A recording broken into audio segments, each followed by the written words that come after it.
顶头上司公然嘲讽你的业务能力，还是当着全世界的面，你会生气吗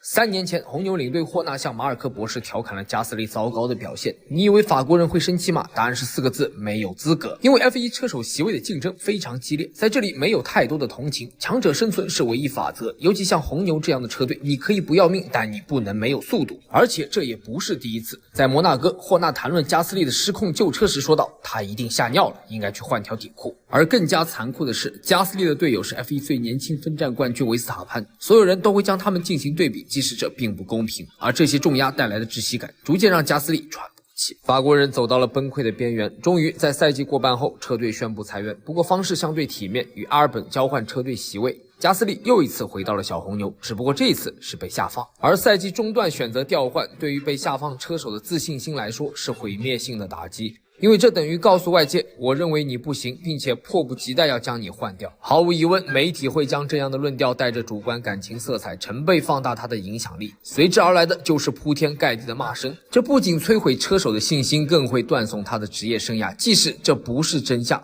但没人在乎，因为竞技体育只看结果。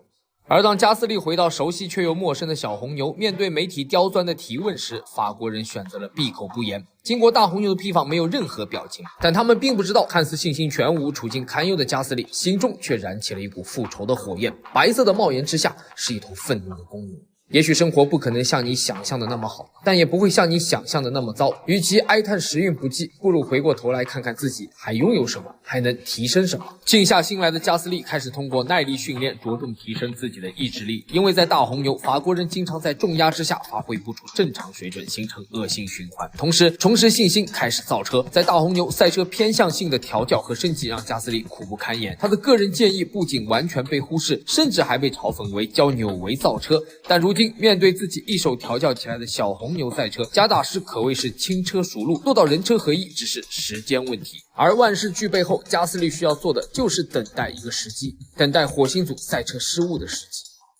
2019赛季倒数第2站来到巴西圣保罗赛道，这也是阿尔本取代加斯利参加的第8场比赛。两人虽然没有个人恩怨，但发生这种事情后难免暗自较劲。阿尔本排位赛取得第5，而加斯利发挥出色，排名第6，紧随其后。正赛开始后，虽然小红牛赛车无法帮助加斯利更进一步，但法国人依靠自身的驾驶技术稳稳守住第6，并没有被第一集团甩开太多。而相比较自己的队友，另一台小红牛赛车排名几乎垫底。第53圈，博塔斯赛车出现故障，火星组的赛车只剩5台，而在66圈，法拉利双雄贡献了一次极限攻防，最后双双退赛。此时加斯利的名次一下子上升到了第4，追平自己在小红牛的最佳纪录，距离领奖台只有1步之遥。而本场比赛似乎是为了回馈加斯利的耐心等待，第70圈，汉密尔顿超越阿尔本时发生碰撞，加斯利一跃而上，成为场上第2。但6冠王汉密尔顿和他的 W10 火星赛车并没有退赛，而是紧随其后发起了猛烈的攻势。比赛进入71圈，也是最后一圈，加斯利依旧领先半个身位，刘爵士还在拼命追赶。最后200米、100米、50米冲线，加斯利拿下巴西大奖赛亚军。